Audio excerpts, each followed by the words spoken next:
First name's Donnie, last name's Glover. In it to win it for the long haul. Baby, it's a beautiful day in the neighborhood. So today we have with us a very, very special guest. I've been knowing this guy for a number of years now, at least 20 plus years. I remember back in '02, just before I went to the Middle East, he, Howard G, and another comedian, I think he had a Spanish name, they all went to Iraq and performed for the troops over there.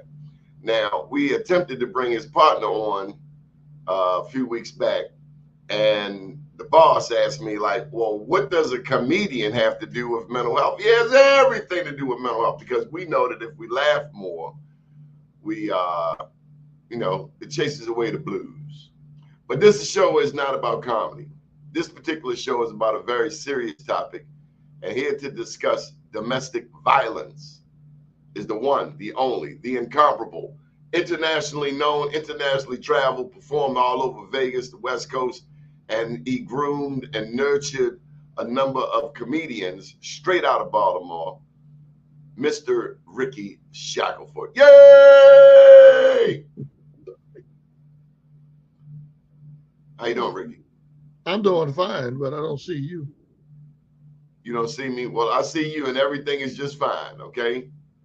Oh, we're going to Are do you it. Look at it. Go ahead. I'm sorry. Mr. so Glover? are you on your phone? Yes, I'm on the phone.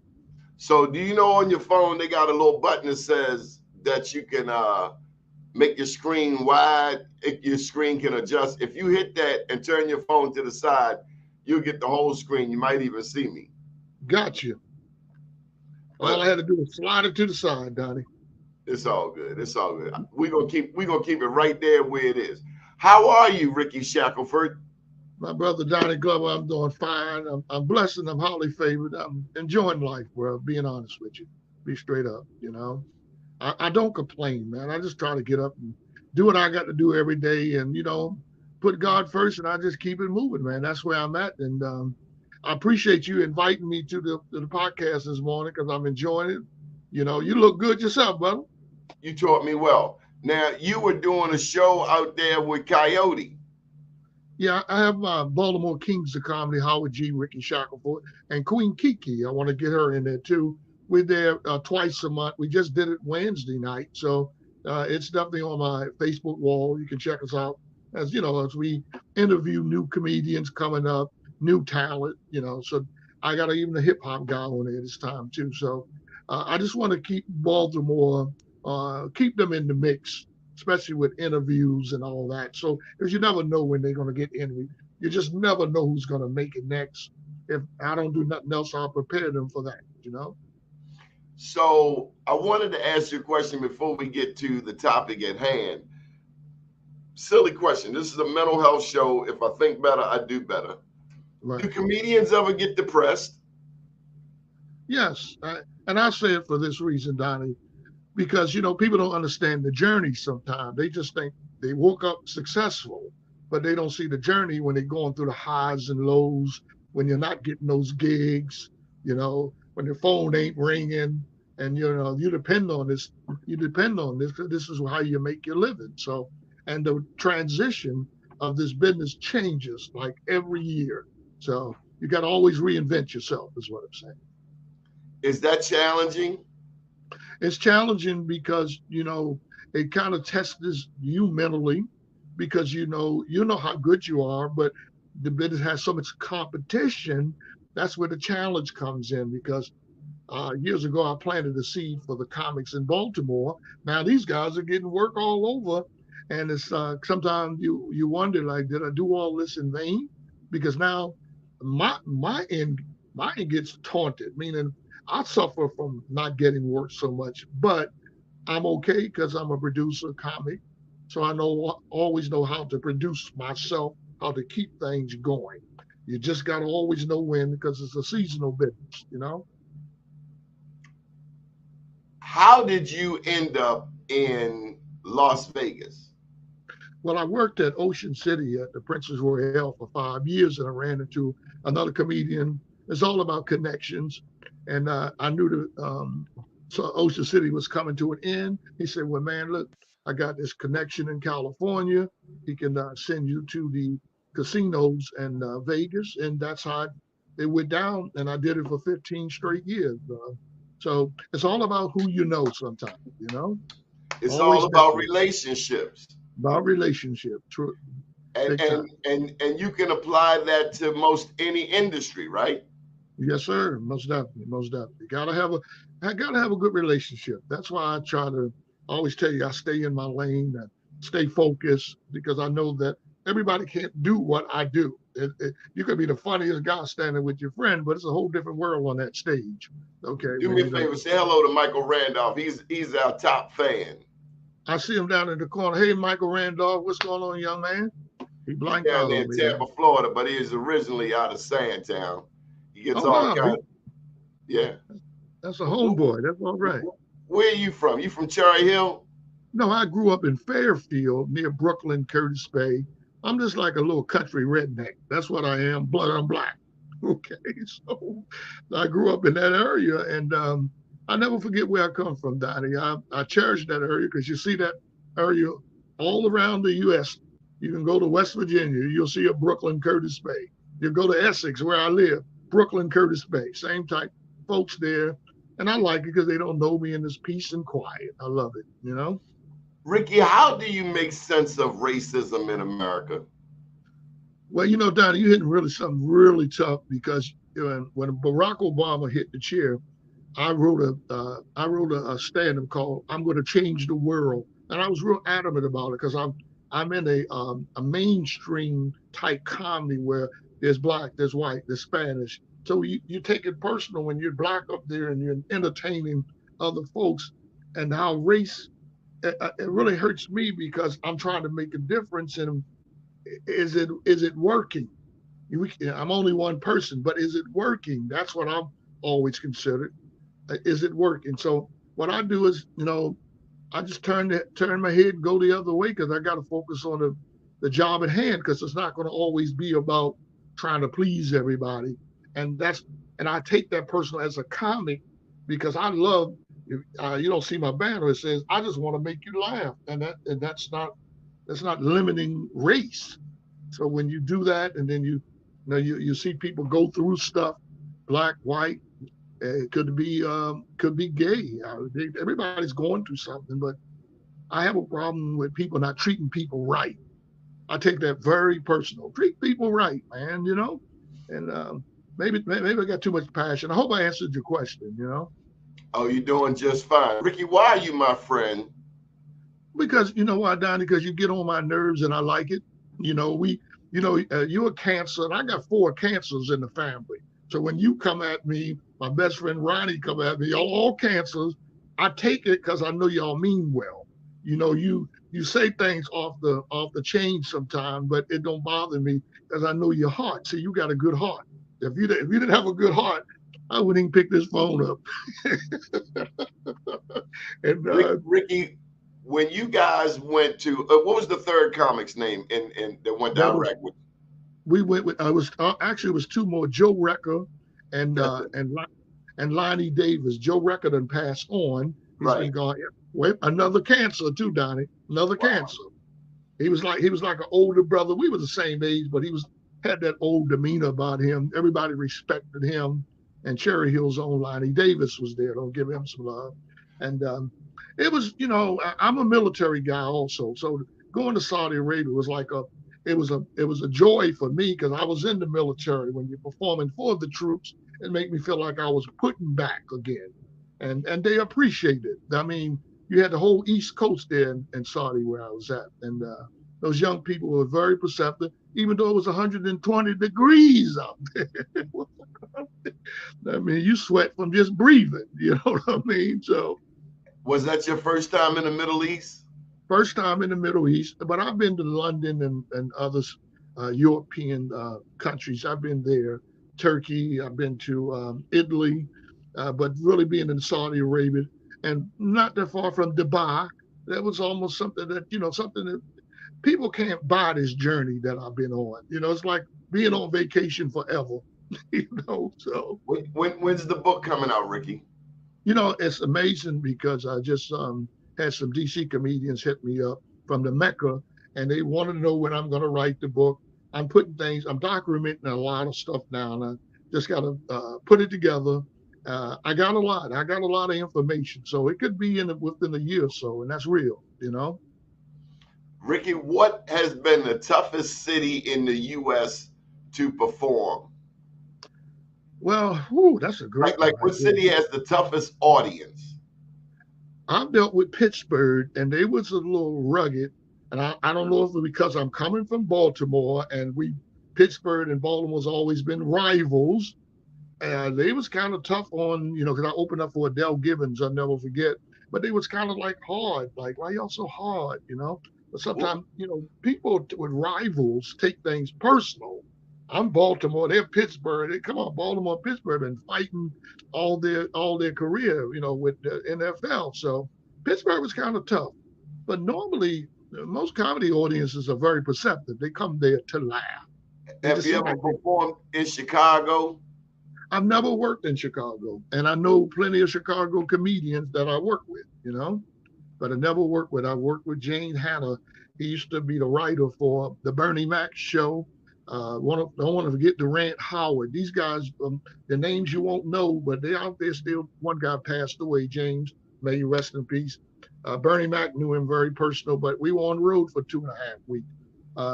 So Adele Gibbons, another Chicago girl. So these people, they're very funny. That's a tough market there. A lot of quality talent comes out of Chicago too. Rickey, you think I could be a stand-up comedian? I think if you have the passion, I think you're like one of those sideline guys that's funny as crap, but if you have to do it and take the blows that goes with it, that's where comedy becomes personal. When some people don't like to take the thick skin when you're having a bad night, because you got to get up and do it again. I always tried to put myself in the mix of an athlete. Michael Jordan didn't hit all the jump shots. LeBron James didn't slam all the balls. So you have a good day, you have a bad day, but get up and keep it moving.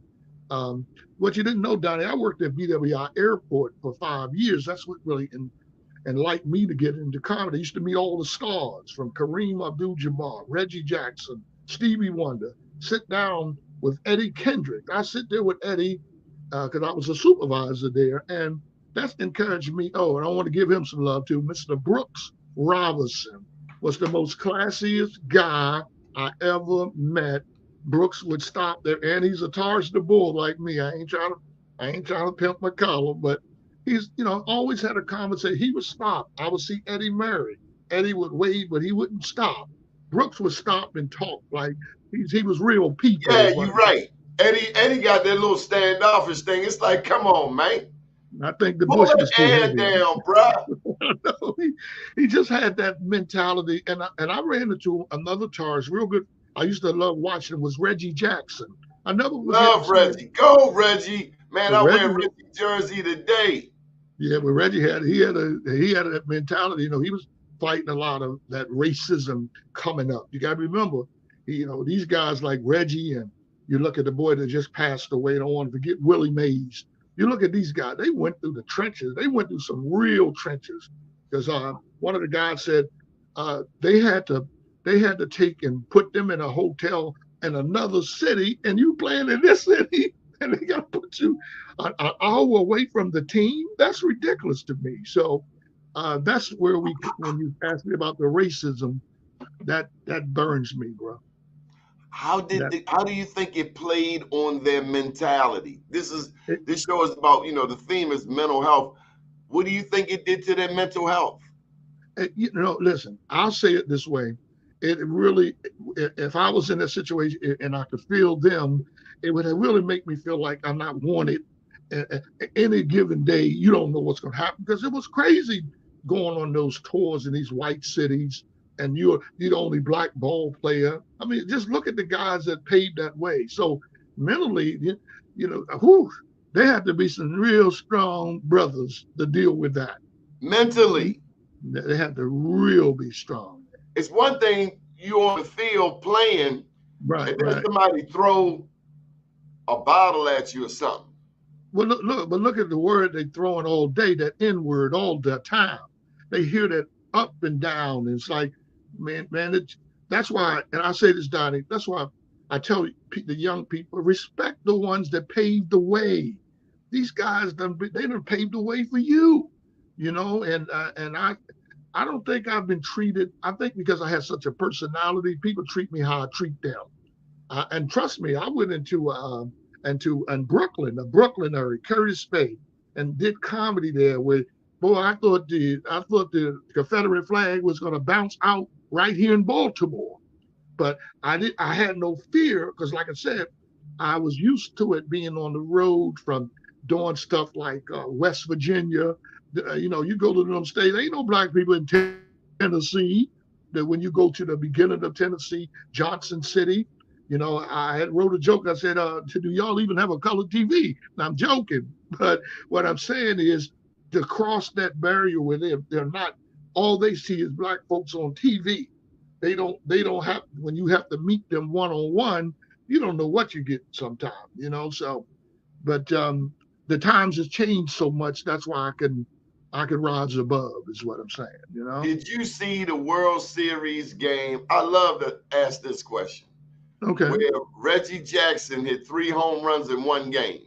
I kind of remember that game, Donnie. I mean, he killed that ball, bro. Reggie was one of my favorite players, like you. I enjoyed him because he was ahead of his time. He was setting the pace for the next guys coming up. What do you think he felt when Baltimore wouldn't treat him right? He goes to New York, gets a lot of love, and then all of a sudden he becomes Mr. October after that, I think it was 1979 World Series game where he hit them 3 homers in one game. Well, I'm gonna keep it 100, Donnie, because of what you just said. Coming out, and I'm talking because I live it myself. Coming out of the Mason-Dixon line of Baltimore, Maryland. Let's say Maryland. There's so much undercover prejudice there. You don't see it until you have to deal with it. They'll like you as long as you walk a certain way, but if you start talking a certain way, that's when they're going to treat you different. And I know that's how Reggie felt. He walked around with a shield, just trying to protect his pride more than anything. So I can imagine what he went. I wouldn't put Maryland and Baltimore on the same plateau as a Tennessee or, let's say, a West Virginia, because you go into Trump nation. I'll put it to you that way, because he opened up a can of worms. I'm using Trump for an example, that people weren't ready for that invasion down at the Capitol. They weren't ready for that stuff. And these people probably weren't thinking about the ignorance until he brought it to their attention. That's all I'm saying. So if I made any sense with what I'm saying. Yeah, I want to go back to something you said earlier, Right. About people who mentored you. The guy out in Vegas, you said he said, "This is how you do this, bam." And I want to contrast that with all of the people you have poured into. Is it possible, Rickey Shackleford, comedian extraordinaire, veteran of the game, writer, producer, play director, is it possible opportunities have come to you because you understand this concept that with a closed hand, That's right. nothing gets in and nothing gets out. But with an open hand, there are endless opportunities, endless possibilities. Yes. It always did, Donnie. One of the things that helped me, and I'm going to use Baltimore for an example. When I first started, there wasn't no other comics out there but me and the amazing Joe Cini. He used to have a Muppet, and we used Joe to really. Cini, wow. Joe, yeah, Yeah, that was the 80s. Yes, and because I started in '79, see, and Joe and I ran. Joe was getting work from the schools. He was doing a lot of work in the schools, and we used to have the same conversation. But Joe didn't. He wasn't a promoter like me. See, I did comedy, but I self promoted myself. But I saw the problems that we're dealing with. That's why, excuse me. That's why I created BWT Production, businesses working together. And the reason why I'm saying all that is because I saw the problems. And you on that ground, we didn't have no internet. We didn't have no Facebook. Everything was, you better hustle and flow, as the movie go. You had to hustle, grind, and keep it moving. So to see all this and to see the transformation that we're in now, you know, and I'm not patting myself on the back, Donnie, but I did a hell of a job because I saw the problem coming out of the military. It didn't change. So much selfishness. It's that closed fist. Everybody, they didn't know how to share. They didn't. So somebody had to sacrifice to be a team player, and that was me. And I tried to sacrifice my game because I saw, here to go, the prejudice in mainstream. See, it was hard for us to cross over. They didn't want you in there if you didn't speak their language, is what I'm saying. Coming out the military, I'm a tough man. I'm trying to survive. I'm trying to keep my West Coast mentality because there's a whole different world on the West Coast than it is on the East Coast. So, but then come back to Baltimore, and I think me and you talked about this the other week ago. Baltimore kind of made me stagnant a little bit because so many folks here, that crab in the barrel, they're a little selfish. They want it, but they don't want to give it back. There's that fist closing up again, Donnie, and I take a lot of that personal because, I eat and sleep this business. I get up, I do what I got to do. I ain't touched the job since 1986. I've been running, hustling, grinding. So say that again. You haven't had a 9 to 5 since when? I have not touched a 9 to 5 since 1986. Wow. From 86 to now, this is all I've done. But one of the 14, things I try to tell the young people, 28, 38 years. Right. See, wow, Rickey, you've been hustling for 38. That's nearly 4 decades. Most of them. I tell a lot of the young people on my mic sometimes, I raised 4 different generations, okay? And to do that, I still see people today say, I remember you from Gatsby's, or I remember you he from just 20 there. Look right there. Look. I can't see it. I don't want to touch this. Rickey at the Gatsby. First time we saw you, Glenn Smith. You know Glenn Smith, the Reverend? Yeah, I know Glenn. Most definitely. Yeah, so to see all those guys, and he kind of tags me on Facebook every now and then also, but to see these guys and they say, well, man, you're still going. Well, you don't have passion for something, bro, you ain't gonna succeed. You gotta have passion for it. Just like you got passion for what you do. That's why I respect you so much. You ain't, I mentioned you to one of my pastors one day, and I know how their mindset is. Anything ain't walking in that church, they don't respect. And that includes me, okay? But you know why I earned respect? I tell them, you ain't Jesus, okay? He said, come as you are. I'm coming as I am, and I'm not in here to be judged. Don't judge me. I'm not into that kind of stuff. I was going to get to your deacon stuff, but let's talk about this domestic violence. Why is that something you find yourself advocating for, in the sense of enlightening people? What happened? Well, here's I'm almost kind of sort of give you the joke, but it's not a joke. It's serious. You got to go through it to understand it. Sometimes it's not. You got 2 people that can't get along. It's not. Sometimes it's not that. It's sometimes what triggers. That's a good word. What triggers that kind of stuff. Alcohol and drugs can trigger domestic violence. So it happened to me, Donnie, and I'm a nice guy. I would never hit a woman for this reason. I got sisters. I don't want nobody hitting my sisters. I was raised right. I'm a gentleman.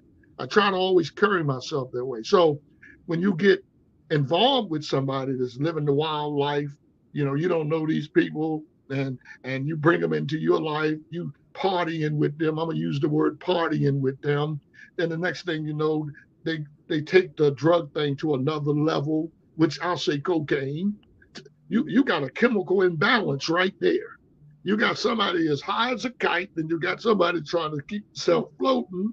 And sometimes people, you don't know what their inner self is going. You don't know what their mental is going through. For some young lady hanging out there partying at the night, and you run into her, and you're trying to take her her trying to show a little class, and then you end up getting caught up with the drugs and alcohol with them. And the next day you wake up, what happened to me was I went away for 2 weeks, gave her my key to my house, came back to my house. I couldn't find her nowhere. So now I'm getting pissed off. All this time she out there partying. I found her, got her back to my house. This girl actually think, because I'm a nice guy, that you can beat me. You cannot beat a man, first of all. I don't care what man, you're not going to beat me.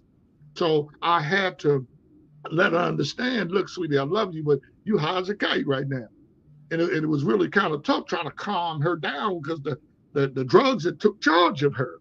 And as a man, I'm like, oh, I'm not going to let her scratch my face up and tear my business down. So I grabbed her and I pulled her down 13 flights of steps. I wanted to get the trash out my house, and I'm just keeping it real. That was a situation you had to be in it to say, okay, what are you going to do? It's just like trying to tame a pit bull. I'm not a dog lover, I know you are, but I'm not. I'm afraid of dogs. But if you got somebody that's got drugs in them and they're out of control, what do you do? You could have called the police. Well, would have done that, but also knew she didn't have a place to stay. She's running from house to house to live, and it's a situation where you're trying to help somebody who don't want to help themselves at the time. And end up taking me to court for all this. See, and I'm trying to be a nice guy. When they saw that I didn't have a record, they threw it out. They gave me a 5-year probation or whatever it was at the time, and it kept it moving. But it just made me sad because, like I said, I was trying to help somebody that needed help. Sometimes people can take advantage of a nice person. I was a nice guy. I was single, man. You single, you do what you want. But it was the worst feeling in the world because I'm like, how are you going to get out of this one? Okay. Prayer do answers things, but how you going to get out of something that's out of control? And a lot of reason why I'm doing the domestic violence in my stand-up now, because of what P. Diddy, what I've seen him do. We've seen this live.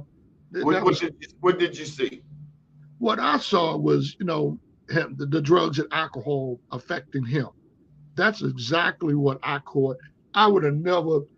I know he's coming out of New York, could be a little rough around the collar, but to kick a female, you out of control. The drinking, you don't know what else they were using. And sadly enough, there's cameras everywhere. They caught him on the camera. And then even to go back to my man Ray Rice from Baltimore, from the Ravens, to see what he went through, pushing on women, dragging on women. But sometimes, and that goes back to my story. Sometimes you don't know if I'm not saying with P. Diddy because the girl was totally on the ground, but with Ray Rice, that girl could have been drinking just as well, and I think that's probably why he got off what he did. You know what I mean? He lost his career. that had to damage him more than anything possible. You feel me? But it made me worry and it made me reflect on what I went through. And I'm like, whoa, my goodness. I can imagine what them guys went through. Look what I just came out of, That part of that's not the joke, but it's the reality that it can happen any given time, any place. But my firm belief, a lot of that, Tiny, is drugs and alcohol. It plays a big part. Nobody just don't go off on nobody done it. It don't make sense. It had to have some substance to kick that over. That's my story. By New Life Recovery. If I think better, I do better. New Life Recovery offers treatment for those suffering with drug and alcohol addiction. Also gambling. You out there in Vegas, man. What you see in the casinos? Let me tell you, I've never given an event at a casino. And yeah, I'm knocking it because when I go through casinos, they got to be the most depressed group of people I've ever seen than besides in a damn crack house. I done seen some sad people in a crack house. But the casino, oh my God, grandma, old people. I don't like casinos. I really don't. I keep it 100, Donnie. I was just there yesterday. I go there for relaxation and just to talk to people. I do what I do, but I have a limitation. I don't have that kind of money. Not everybody understands that limitation. Some people in there spending the mortgage money, the daycare center money. Well, some people need kids in the car because they rolling bones, they rolling dice. Sure. It can be that addictive though, Donnie. It can, and if you never had That's an the addiction, hypothalamus that and the pleasure seeking portions of the brain. You hear that sure, ding, ding, ding, ding, ding, ding, ding, ding, ding. yeah, it's a pleasure when you win, but but it's like a heart attack when you walking home with nothing in your pocket. I call it the walk of shame. It's the worst feeling walking from your car and taking that long drive. Did I mess up something there, Donnie? There you go. I know it's the worst feeling in the world. Like I said, you leave one problem and then you run into another, and it's not. And that's the life we live sometimes. I used to have an older brother, cancer again. That brother would gamble all night. That's how he was. That's what he enjoyed. It's the challenge of winning. People love to win. You know, Any means I like to necessary to keep my the. money in my pocket. I saw Oh yeah, gambling up. I saw it up close, and I saw how it changes. It affects people's mood. That's what they say about drugs and alcohol. Mood altering. That sure. gambling can be mood altering also. Well, I had tried to over the last month. True story. Since we on that, I said I'm going to shut it down. I'm finally getting my life in order like I want it. Let me put it down. All I had to do was touch it one time this week, and I've been 3 times in one week. See, that's the addiction again. But being in the classes of NA and AA, I've been in those classes. I know that I have to shut it down. And I cut it off. Well, you're gonna cut it off when you're broke, but still, I'm I still got a place to stay because it can get that bad. But I don't think. I think I'm gonna tell you something. I'm gonna give some props out to NA in these places because it taught me a lot. People don't know we all need therapy sometimes. I don't care who you are, we gonna need some therapy sometime to vent them problems out. And you need to mirror what you're going through sometimes. So I give them all the credit. I went to the VA for my NA. I'm thankful for that. Them classes did me well. Because if it didn't, I'd be out there right now running how I'm gonna get a quarter or 50 cents or a dollar to go to the casino. But I know, hey, look, enough is enough. I know when to cut it off now. Bottom line, you know. Ricky, what do you know about generational trauma? Generational trauma. Woo, well, it's a great. I like the title first of all, and it's something that, and I used to talk to this about with a social worker friend. That's something about a cycle to me that needs to be broken sometime. Let's just use raising children for an example. I was raised with discipline. These kids today, you can't touch them. To me, that's trauma because it's hard to be a parent today. You know, but if you Why is don't it break, hard, Ricky? well, I do have a 48-year-old daughter, and I'm gonna use her for an example. Um, she was raised by her grandparents, but see, I was raised by my mom. My mother was very disciplined. She didn't play. She said no. She meant no. You know how your parent can look you in the face. You know you're getting a beating when you get home. She ain't even got to say nothing. Just go get the belt yourself. So, but I was raised that way, so I thought I could raise my daughter the same way. And I'll be honest with you, 30 days in a class was not fun, but I had to accept that I have to change the way I raise my child because the world is changing. And I dealt with that. But that's a life lesson right now. People, once again, there's a good therapy message. People need to have therapy on how to raise their children because the times have changed now. You're going to jail if you hit these kids. You understand? Possibly. And you're going to jail. They got to find the phone first. They got to find me. But no, but I think that cycle need to be broken. But we also, this no different than anything else, Donnie. Everything changes in time. We just have to be ready for the change of the time. And I think that's how I've adapted so many years in the business. I had to be ready for the transition. No, that's just like life with anything. You got to be ready. If there's a change to come, it's got to be changed. I talked to this girl the other day. She goes, I don't even have cash yet. honey, you're 71 years old. Cash App is a faster way for you not putting all your money in the bank, keeping something in your pocket, and transitions with other people. So it's legal. It's not like this is illegal. Okay. So, but people are not ready for the change. That's the problem, you know. Um, What I'm makes thankful. what makes for a good dad? Well, wow, well, you hitting home today, boy. you hitting, it's funny. Father's Day just left us, and being a good father, a good dad is having a child that respect the morals and values that you put in your child. I'll say this. I want to say this. My daughter, we might not have a relationship, but she's successful because the tough love I did give her. She watched the genes. The genes don't fall too far from the tree. So she's successful because she has my genes and her mom's genes. But being that good father, she know that I stands for everything I talk about, and I'm not falling for nothing. Okay, that's what I've learned in the years of being a dad and raised up as a kid myself. You know, um, I wished and prayed that I had the relationship. I'm venting a little bit with my daughter, but if she's happy, I'm happy. Because one of the things, once you get grown, ain't nothing you can do. They're gonna have to want to be with you themselves. And we was raised. My family is not dysfunctional. I want to be meaning being raised as a child. We were always together. But then you got the next generation coming now. It's a whole different ball game we're dealing with now. You know, they're selfish because they don't have no history. You don't have no history. All you see is what's on TV, and Bobby Joe Mary got this and I don't have it and I want it. See, they only see what society put in front of them. They don't see the school of hard knocks it took our parents and forefathers to get where we at, to make it easier for them. You feel me?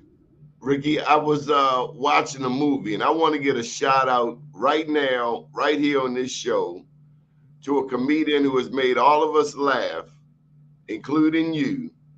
And I want to shout him out for, like you, several years of being in the industry, several years of setting a gold standard. Everybody knows about Kevin Hart today, cat worth 300-400 million. We know about Cat Williams.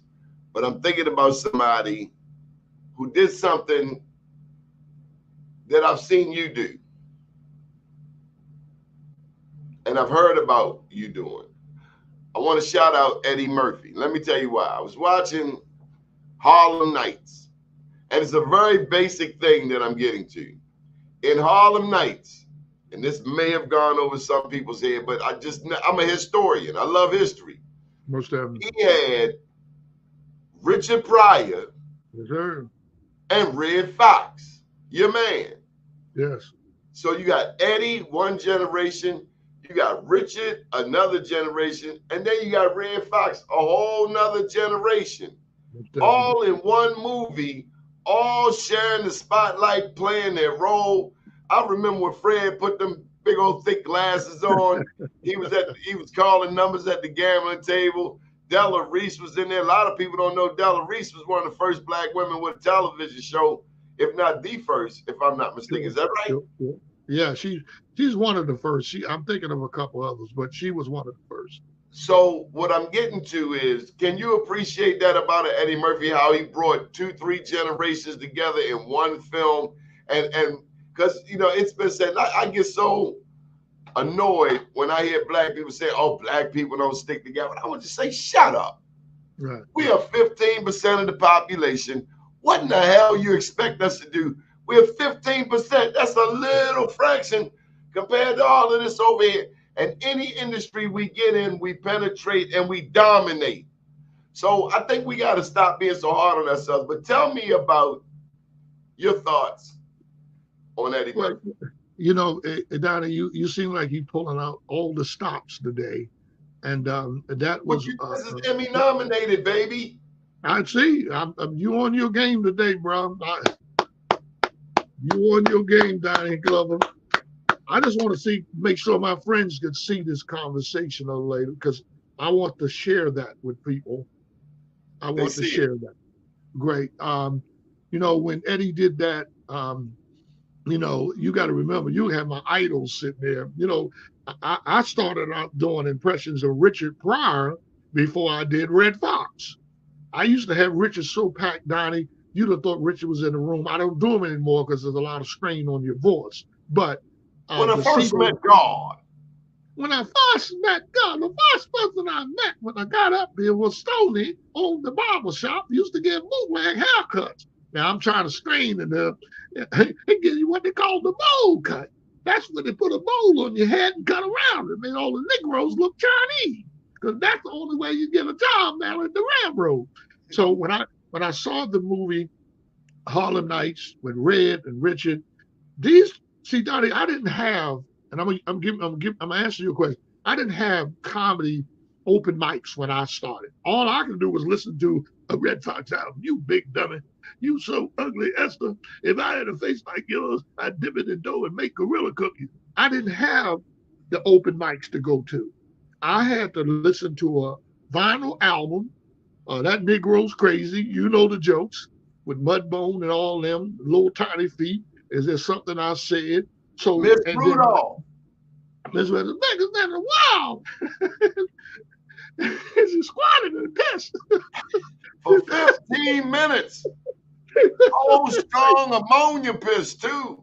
Donnie, when I first did Little Tiny Feast, I used to mimic all of Rich's material. That's what I'm telling you now. So when I did Mudbone, I had the straw hair on. The first person I met when I got up here was Stoney on the barber shop. Used to get bootleg haircuts, and I was in that personality of Richard, and my grandfather had all of Red Fox's albums. So this is some of the story that people don't know and how I got into comedy. To listen to a Red Fox album, you couldn't do that in my mother's house. You cussing, talking dirty after dark is what they call it. You know what I mean? But these guys was my idol. Bill Cosby, whether good or bad, he still was my idol coming up. And to see these guys like Red and Richard and Eddie giving them homage to the work they done, that was just a form of flattery. Can you do a Bill Cosby impression? When I used, let me get my voice. This is Bill Cosby. You see, the reason why I don't like the Jello pudding because somebody put a pill in there. you got me laughing. But now Bill was one. I had all the characters from Mush And he Mouth. was able to do it without profanity. Yeah, but that's a lot of that. And I mean, I started out, Donnie, you don't know I do 50 impressions. Hey, Donnie, I'm glad to be on the Donnie Glover Show. This is my mush mama. I must sound like Stephen B. A. Smith. What is wrong with Stephen Smith, man? They ripped him a new. What happened to what brother? I ain't a fan, but I really ain't a fan now, man. He over there leaning on OJ. OJ dead and gone, was not convicted. They went in on him. This one sister went on social media, did a rant on Stephen Smith. She's like, brother, slavery is over. Yeah, but you know what, Donnie? I think with the talent that he got, he don't have to kiss up to people. And I just think that if you want to lead, because he helped Shannon Sharp come back on ESPN. Stephen helped him at the same time. Just like they gave it to you, they'll take it away. you only being lent success. At any moment, let me just say this: I love comedy, but I don't like buffoons. As a media professional, what's very important to me is image. Right, most definitely. I love a Dave Chappelle. Sure. I love some intelligent conversation. I love some Cat Williams. Give me something intelligent. I can laugh, but I ain't gonna lie. I ain't trying to see you, dude, in no dress. I don't want to see you in no dress. No, I don't think that'll be me. No, you ain't got to worry about that. But listen, I'm all for comedy, but buffoonery and anything. Michael, this is probably the most intelligent thing you've posted all week. Generational trauma is a school of thought advanced by Black psychology and sociology that maintains that there's a direct relationship. I'll at least say there's a relationship between slavery and the experiences people had and what we call today Black rage.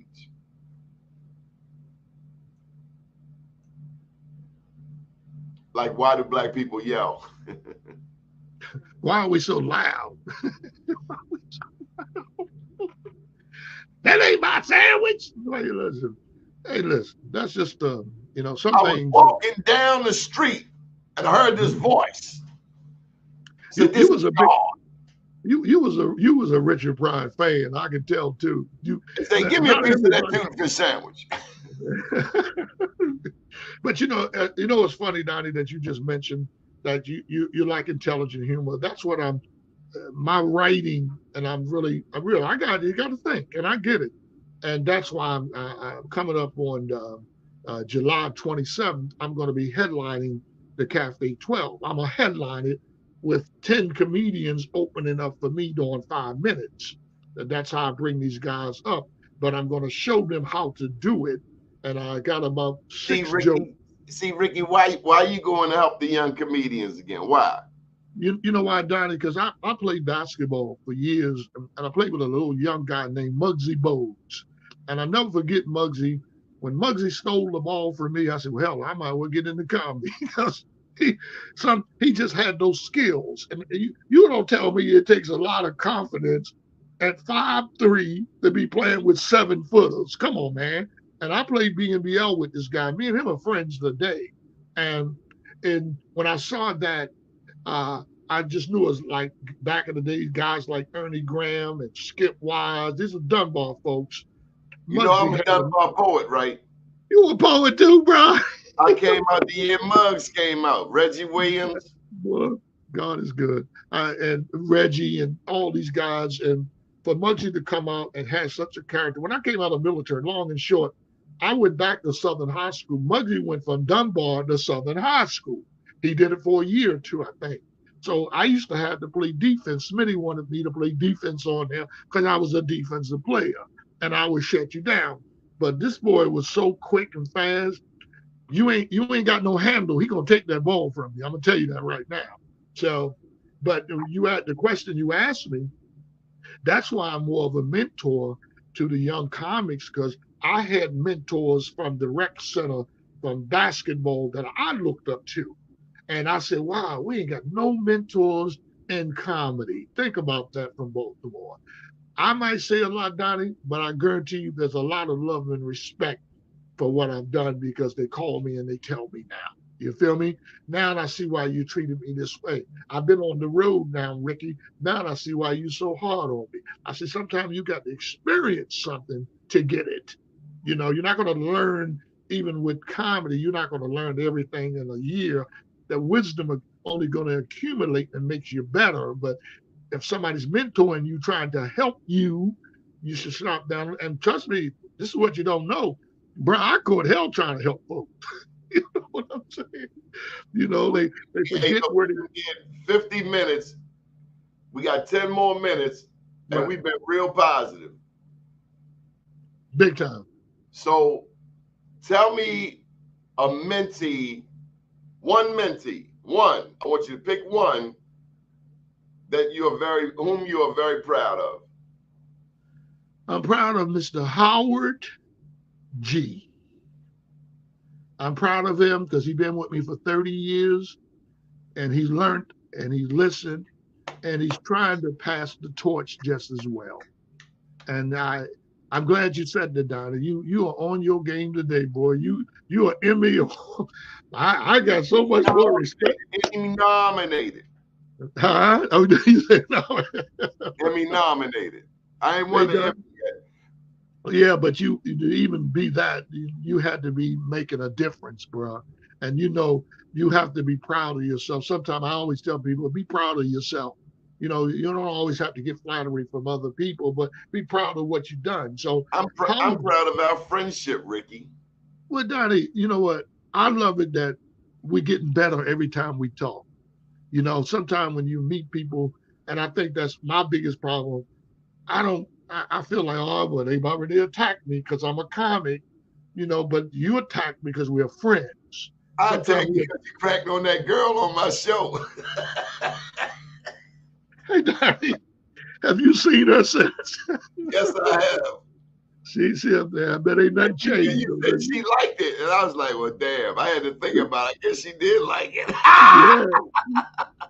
Yeah, but I still got that. I still got that clip, so you know. But no, Donnie. Here's the thing, brother, and I say this, and I think we get attacked sometime, but what we don't do. Let's attack me for what I do, and that's what I'm saying to you. I'm proud of you, man, and the friendship, the way we have grown. And hey, brother, nothing can stop this friendship but me and you. And I know that your heart is in the right place. That's all I'll say. How much you try to help that young lady, and the lesson I really learned, you said it earlier, consistency, passion. If you're going to do something, be all the way in. Don't come over here. That's like me as an entrepreneur. Right. I really don't hang with too many people who got a 9-to-5 because I'm an entrepreneur. It's a 24-hour clock sometimes. Money don't sleep. So I'm sometimes working when people sleeping or working on weekends, working at nights. And you got to surround yourself with people on a similar grind because you need that energy to feed off of. Totally. Where a person, like I do some work for the city of Baltimore, I call them and say, hey, you got my check, and your check is sitting on somebody's desk. They don't give a rat's bottom about processing your check because they get a direct deposit check. You know what I mean? So as an entrepreneur, it's just like being a comedian. Being a comedian, you surround yourself with full-time comedians who seriously on their grind every day. Like when I see them comedy tours and the buses, and y'all sleeping, sleeping at the same hotel, sleeping on the bus. Y'all understand each other's grind in a way that us non-comedians could never understand. Well, I want to give a shout out to my girl, to Monique, and I say that. Oh, finally, jeez, he finally said her name. Thank you. Well, here's the reason why. Once again, Donnie, you got to be in the trenches to get what she's going through. A female and a male business, because they treat them different. They treat the females different. She held her own, shorty. She represented Baltimore with that, and I hope Monique will hear this. And the people came back and apologized. I don't want to get into the minutia, but she held her own. She believed in herself when all of these big names was doing this. Yeah, they were chopping it down, but and they had to come back and apologize. Yeah, but she represented, and I'm proud of her. And I went to the Comedy Factory one. We did I got it on Facebook Live, me and her. And go ahead, I'm proud of her because, like I said, you got to walk this walk to get what she's going. She held her own. They were trying to crucify her. They were beating her down. And she called a spade like a Baltimorean gonna call it. Hey, look, she wasn't gonna take no more, bro. Nobody. And that was including families. You know what I mean? Keeping it honest. But she held her own. I'm proud of that. Man, I'm definitely proud of it. We don't give up the props to our sisters like we should. Yeah, most definitely. And we Shout got a lot of all the strong Black women out there, including my baby. Monique, and we look for these other comics like Ray Diva and Stiletto. They're like Secretariat coming from the rear. I'm telling you right now, they're the next generation. So I'm just praying that they get where they're going, but you got to stay with the game because quitters, you can't quit and win at the same time. It don't work that way. You got to be about what you're doing, passionate about it. I'm proud of Baltimore. We on the map, Donnie. Don't think we ain't on the map with comedy now, okay? Rickey, there's no way I can bring you on this show and not ask you to acknowledge your church. This is a mental health show, and I know, the boss asked me, well, what's comedy? What's the relationship with comedy? And I said, I know these guys. I know Rickey. I spent more time with Rickey, but Rickey, one thing that you inspire me, and you don't even know this. I call you like, Donnie, I got to ride my bike. I got to do my miles. That's inspiring. How old are you? Like 72, 73 for older cat? I'm for 62. okay, for you to always be on your athletic grind. That Sure. inspires me. But also, some years back, you started talking to me about you being at the church and doing things at the church, doing Christian comedy.